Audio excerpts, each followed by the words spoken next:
Hi hello ನಮಸ್ಕಾರ. ನೀವು ನೋಡ್ತಾ ಇದ್ದೀರಾ ನ್ಯೂಸ್ 18 ಡಿಜಿಟಲ್ ಕಾಂಟೆಂಟ್. ನಾನು ನವಿತಾ ಜೈನ್. ಪ್ರಧಾನಿ ನರೇಂದ್ರ ಮೋದಿ ಅವರ ಸುತ್ತಲೂ ಸದಾ ಕಾಣಿಸಿಕೊಳ್ಳುವ ಕೆಲವು ಅಧಿಕಾರಿಗಳು, ಅವರ ನಿರ್ಧಾರಗಳು, ಸಭೆಗಳು, ವಿದೇಶಿ ನಾಯಕರೊಂದಿಗಿನ ಮಾತುಕತೆ ಇವೆಲ್ಲದರ ಹಿಂದೆ ಒಂದು ದೊಡ್ಡ ಆಡಳಿತಾತ್ಮಕ ವ್ಯವಸ್ಥೆ ಕೆಲಸ ಮಾಡ್ತಿರುತ್ತೆ. ಆ ವ್ಯವಸ್ಥೆಯಲ್ಲಿ ಅತ್ಯಂತ ಮಹತ್ವದ ಹುದ್ದೆ ಅಲ್ಲಿಗಳಲ್ಲಿ ಒಂದು ಅಂತ ಹೇಳಿದ್ರೆ ಪ್ರಧಾನಿಯವರ ಪ್ರೈವೇಟ್ ಸೆಕ್ರೆಟರಿ. ಈಗ ಆ ಜವಾಬ್ದಾರಿ ಹೊತ್ತಿರುವ ಅಧಿಕಾರಿ ಯಾರು ಅಂತ ನಿಮ್ಗೆ ಗೊತ್ತಿರಬಹುದು. ಮತ್ತೊಮ್ಮೆ ಅವರ ಇಡೀ ಹಿನ್ನೆಲೆಯನ್ನು ನೋಡ್ತಾ ಹೋದರೆ ಅವರು ಎಷ್ಟು ನಮಗೆ ಇನ್ಸ್ಪಿರೇಷನ್ ಆಗ್ತಾರೆ, ಯಾವ ರೀತಿಯಾಗಿ ಅವರು ಕಾರ್ಯನಿರ್ವಹಿಸ್ತಾರೆ, ಈ ಹುದ್ದೆಗೆ ಇರೋದಕ್ಕೆ ಯಾವ ರೀತಿಯಂಥ ಕೆಲಸ ಈ ಹಿಂದೆ ಮಾಡಿದ್ದಾರೆ, ಸಾಧನೆಗಳೇನು ಅನ್ನೋದನ್ನು ನೋಡೋಣ.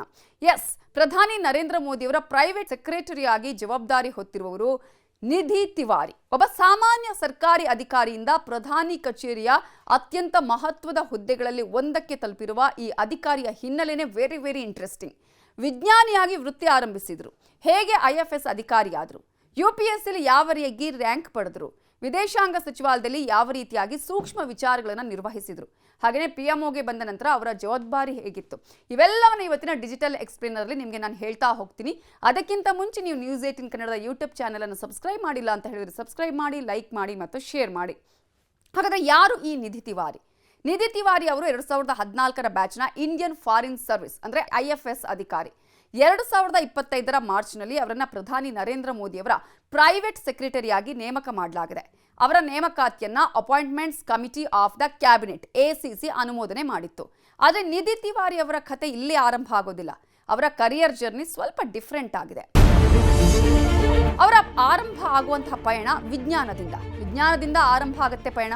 ನಿಧಿ ತಿವಾರಿ ಅವರ ವೃತ್ತಿ ಪಯಣವನ್ನು ನೋಡಿದ್ರೆ ಅದು ನೇರವಾಗಿ ಸಿವಿಲ್ ಸರ್ವಿಸ್ನಿಂದ ಆರಂಭ ಆಗಿಲ್ಲ. ಅವರು ಮೊದಲು ವಿಜ್ಞಾನ ಕ್ಷೇತ್ರದಲ್ಲಿ ಕೆಲಸ ಮಾಡಿದರು. ಅದರ ನಂತರ UPSC ಸಿವಿಲ್ ಸರ್ವಿಸ್ ಪರೀಕ್ಷೆ ಬರೆಯುವ ಗುರಿಯೊಂದಿಗೆ ತಮ್ಮ ವೃತ್ತಿ ಜೀವನದ ದಿಕ್ಕನ್ನೇ ಬದಲಿಸಿಕೊಂಡ್ರು. ಇಲ್ಲೊಂದು ಇಂಟ್ರೆಸ್ಟಿಂಗ್ ಪಾಯಿಂಟ್ ಅಂತ ಹೇಳಿದ್ರೆ, ಸರ್ಕಾರಿ ಸೇವೆಗೆ ಸೇರುವ ಆಸೆ ಇದ್ರೂ ಮೊದಲ ಪ್ರಯತ್ನದಲ್ಲಿ ಅವರಿಗೆ ಸಕ್ಸಸ್ ಸಿಗಲಿಲ್ಲ. 2012ರ ಸಿವಿಲ್ ಸರ್ವಿಸಸ್ ಪರೀಕ್ಷೆಯಲ್ಲಿ ಅವರ ಹೆಸರು ವೇಟಿಂಗ್ ಲಿಸ್ಟಲ್ಲಿ ಇತ್ತು ಅಂತ ಹೇಳಲಾಗಿದೆ. ಆದರೆ ಅವರ ಪ್ರಯತ್ನ ಅವರು ನಿಲ್ಲಿಸಲಿಲ್ಲ. ಮುಂದಿನ ಪ್ರಯತ್ನದಲ್ಲಿ 2013ರ UPSC ಸಿವಿಲ್ ಸರ್ವಿಸಸ್ ಎಕ್ಸಾಮಿನೇಷನ್ನಲ್ಲಿ ಆಲ್ ಇಂಡಿಯಾ ರ್ಯಾಂಕ್ 96 ಅನ್ನು ಪಡೆದು ಸಕ್ಸಸ್ ಆಗ್ತಾರೆ. ಈ ರ್ಯಾಂಕ್ ಆಧಾರದ ಮೇಲೆ ಅವರಿಗೆ ಇಂಡಿಯನ್ ಫಾರಿನ್ ಸರ್ವಿಸ್ ಹಂಚಿಕೆ ಆಯಿತು. ಅದರೊಂದಿಗೆ 2014ರ IFS ಬ್ಯಾಚ್ಗೆ ಅವರು ಸೇರ್ಪಡೆಯಾದರು. IFS ಅಧಿಕಾರಿಯಾಗಿ ಯಾವ ಕೆಲಸ? IFS ಅಂದರೆ ಕೇವಲ ವಿದೇಶಗಳಲ್ಲಿ ಭಾರತದ ಪ್ರತಿನಿಧಿಯಾಗಿ ಕೆಲಸ ಮಾಡುವ ಸೇವೆ ಮಾತ್ರ ಅಲ್ಲ. ಭಾರತದ ವಿದೇಶಾಂಗ ನೀತಿ, ರಾಜತಾಂತ್ರಿಕ ಸಂಬಂಧಗಳು, ಅಂತಾರಾಷ್ಟ್ರೀಯ ಒಪ್ಪಂದಗಳು, ಭದ್ರತೆ ಸೇರಿದಂತೆ ಹಲವು ಸೂಕ್ಷ್ಮ ವಿಚಾರಗಳ ನಿರ್ವಹಣೆಯಲ್ಲೂ IFS ಅಧಿಕಾರಿಗಳ ಪಾತ್ರ ಪ್ರಮುಖವಾಗಿರುತ್ತೆ. ನಿಧಿ ತಿವಾರಿ ಅವರ ಕರಿಯರಲ್ಲೂ ಇದೇ ರೀತಿಯ ಪ್ರಮುಖ ಜವಾಬ್ದಾರಿಗಳು ಇದ್ವು. ವಿದೇಶಾಂಗ ಸಚಿವಾಲಯದಲ್ಲಿ ಅವರ ಡಿಸ್ಆರ್ನಮೆಂಟ್ ಆ್ಯಂಡ್ ಇಂಟರ್ನ್ಯಾಷನಲ್ ಸೆಕ್ಯೂರಿಟಿ ಅಫೇರ್ಸ್ ಡಿವಿಷನ್ನಲ್ಲಿ ಕೆಲಸ ಮಾಡಿದ್ರು ಅಂತ ವರದಿಯಾಗಿದೆ. ಅದೇ ರೀತಿಯಾಗಿ ನಿಶಸ್ತ್ರೀಕರಣ, ಅಂತಾರಾಷ್ಟ್ರೀಯ ಭದ್ರತೆ, ವಿದೇಶಾಂಗ ವ್ಯವಹಾರಗಳು ಇಂತಹ ಅತ್ಯಂತ ಸೂಕ್ಷ್ಮ ಮತ್ತು ಸ್ಟ್ರಾಟಜಿಕ್ ವಿಷಯಗಳೊಂದಿಗೆ ಅವರ ಕೆಲಸ ಸಾಕಷ್ಟು ಹೊಂದಿತ್ತು. ಇದೇ ಅನುಭವ ಮುಂದೆ PMOದಲ್ಲಿನ ಅವರ ಜವಾಬ್ದಾರಿಗಳಿಗೂ ಬಹಳ ಮುಖ್ಯವಾಯಿತು. ಹಾಗಾದ್ರೆ PMOಗೆ ಎಂಟ್ರಿ ಆಗಿದ್ದು ಹೇಗೆ?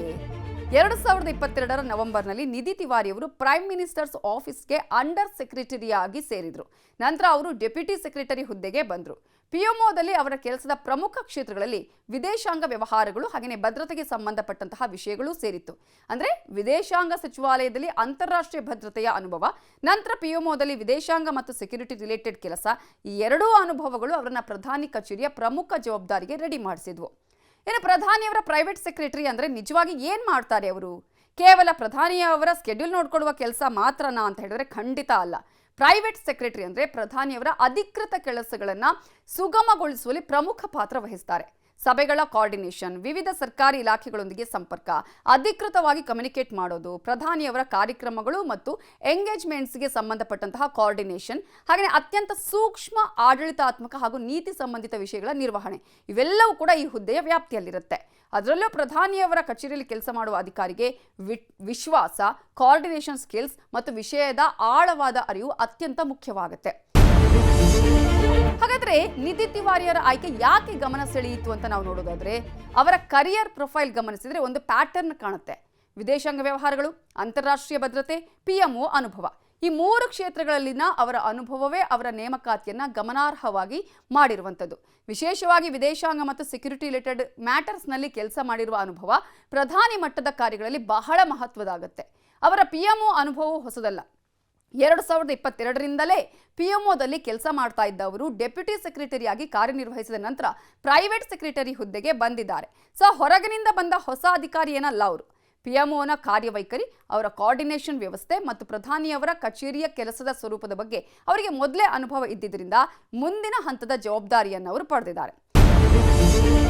ಇನ್ನು ಪ್ರಧಾನಿ ಮೋದಿಯವರ ಕ್ಷೇತ್ರದ ಜೊತೆಗಿನ ಕನೆಕ್ಷನ್ ಹೇಗೆ ಅಂತ ನೋಡೋದಾದ್ರೆ, ನಿಧಿ ತಿವಾರಿ ಅವರ ಹಿನ್ನೆಲೆಯೇ ಮತ್ತೊಂದು ಕುತೂಹಲಕಾರಿ ಅಂಶ ಅಂದ್ರೆ ಅವರು ವಾರಣಾಸಿಯವರು ಅಂತ. ವಾರಣಾಸಿ ಪ್ರಧಾನಿ ನರೇಂದ್ರ ಮೋದಿಯವರ ಲೋಕಸಭಾ ಕ್ಷೇತ್ರ. ಹೀಗಾಗಿ ಅವರ ವೈಯಕ್ತಿಕ ಹಿನ್ನೆಲೆಯಲ್ಲೂ ವಾರಣಾಸಿಯ ಕನೆಕ್ಷನ್ ಇದೆ.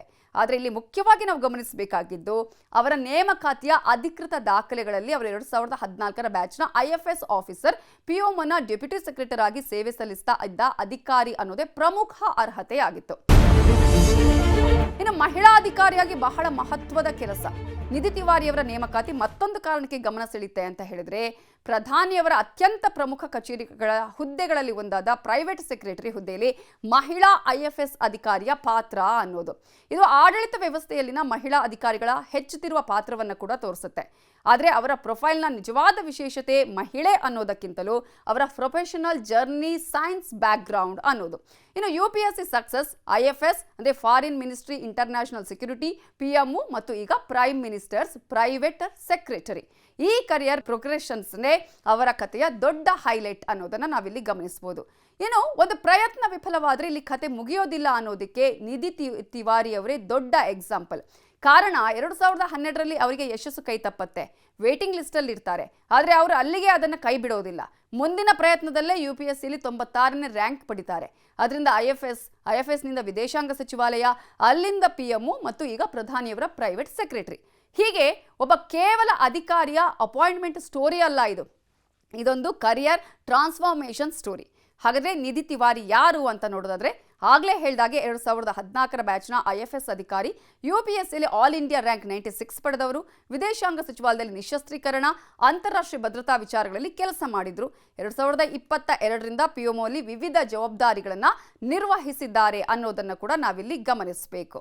ಇದು ಇವತ್ತಿನ news 18 digital content. Thank you so much. ನಿರ್ಭೀತ, ನಿಷ್ಪಕ್ಷಪಾತ, ವಿಶ್ವಾಸಾರ್ಹ ಸುದ್ದಿಗಳಿಗೆ ಮತ್ತೊಂದು ಹೆಸರಾಗಿರೋ ನ್ಯೂಸ್ 18 ಕನ್ನಡ ಈಗ ಆಪ್ನಲ್ಲೂ ಲಭ್ಯ ಇದೆ. ದಯವಿಟ್ಟು ಇಲ್ಲಿರೋ QR ಕೋಡ್ ಅನ್ನು ಸ್ಕ್ಯಾನ್ ಮಾಡಿಕೊಂಡು ಆಪ್ ಡೌನ್ಲೋಡ್ ಮಾಡೋದಕ್ಕೆ ಮರಿಬೇಡಿ. ನಿಮ್ಮ ಬೆಂಬಲ ಹೀಗೆ ಸದಾ ನಮ್ಮೊಂದಿಗಿರಲಿ. ಧನ್ಯವಾದ.